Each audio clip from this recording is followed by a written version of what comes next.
ये 4 को 3 बार पढ़ते हैं। 4 एकम 4, 4 दूनी 8, 4 तिया 12। 12 का होगा 2, बाकी 1 यहाँ हो जाएगा। अब 2 को 3 बार पढ़ेंगे। 2 एकम 2, 2 दूनी 4, 2 तिया 6। अब 6 को 1 में जोड़ेंगे तो हमें क्या प्राप्त होगा? 7। अब देखिए साथ में कोई हासिल नहीं है। अब 3 को 3 बार पढ़ेंगे। 3 एकम 3, 3 दूनी 6, 3 तिया 9। अब 9 यहाँ पूरा हो जाएगा क्योंकि साथ में तो कोई हासिल नहीं है। तो अब देखिए 5 को 3 बार पढ़ेंगे। 5 एकम 5, 5 दूनी 10, 5 तिया 15। 15 यहाँ हम पूरा लिख लेंगे।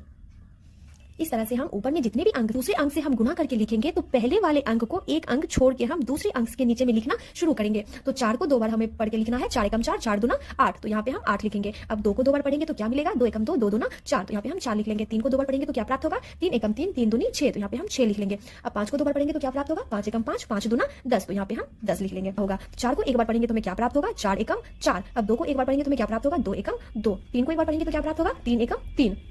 5 को 1 बार पढ़ेंगे तो क्या प्राप्त होगा? 5 एकम 5। अब इस तरह से इन सभी अंकों को जोड़ देंगे। अब देखिए 2 है, 2 के नीचे में कुछ नहीं है तो 2 नीचे में